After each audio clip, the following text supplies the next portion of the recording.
श्री गुरु तेग बहादुर साहिब के 350वें शहीदी दिवस को समर्पित पंजाब सरकार की श्रद्धा और सत्कार से भरपूर पहल। पंजाब के 23 जिलों में गुरु साहिब के जीवन और बलिदान को दर्शाते light and sound show Srinagar, Gurdaspur, Faridkot और तख्त श्री दमदमा साहिब, तलवंडी साबो से अनंतपुर साहिब तक 4 महान नगर कीर्तन तथा 23, 24 और 25 नवंबर को अनंतपुर साहिब में होने वाले भव्य समागमों में मुख्यमंत्री सरदार भगवंत सिंह जी मान की ओर से सभी को नतमस्तक होने का हार्दिक अनुरोध। आइए अपनी अटूट श्रद्धा और सत्कार के साथ इन समागमों का हिस्सा बने।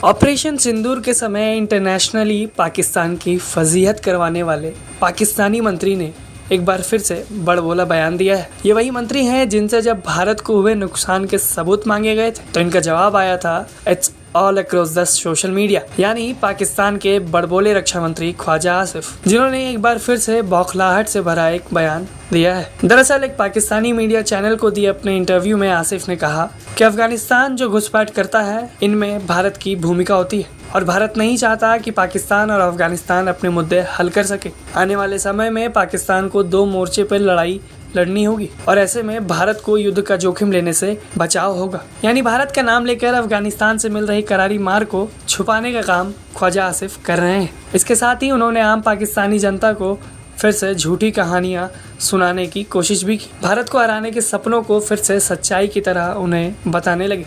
लेकिन भारत ने जो मंजर ऑपरेशन सिंदूर में दिखाया था उसका खौफ अभी तक निकला नहीं है। इसलिए उन्होंने अपने बयान में आगे कहा कि पाकिस्तान भारत पर किसी भी तरह भरोसा नहीं कर सकता और भारत सीमा पार कर हमला करने की कोशिश आने वाले समय में कर सकता है। ये बयान बताता है कि ऑपरेशन सिंदूर का डर पाकिस्तान के भीतरी जहन तक कितना घुसा हुआ है। पाकिस्तान के ये होनहार मंत्री यहीं नहीं रुके, उन्होंने इजराइल और गाजा पर भी अपना ज्ञान बांटा। उन्होंने आगे कहा पाकिस्तान को गाजा में अंतर्राष्ट्रीय बलों का हिस्सा बनना चाहिए। पाकिस्तान अब्राहम समझौतों में शामिल होने की योजना नहीं रखता और इन समझौतों पर उसका रुख बिल्कुल स्पष्ट है और जब तक 2 राष्ट्र समाधान लागू नहीं होता पाकिस्तान अपना रुख नहीं बदल सकता। बात साफ है कि पाकिस्तान हर कुछ समय में अपनी चारों ओर से हो रही पिटाई से बौखलाया हुआ है और अपनी जनता को अंधेरे में रखने के लिए भारत का नाम लेकर बचने की कोशिश करता है। पाकिस्तानी सरकार का हाल पिछले कुछ समय से मंदिर के एक घंटे की तरह हो चुका है, जब जिसकी जितनी श्रद्धा हुई वो आकर घंटी को बजा जाता है। पिछले कुछ समय में पहले भारत ने पाकिस्तान को पीटा, फिर अफगानिस्तान डूरंड लाइन पे इनको लगातार बेइज्जत कर रहा है,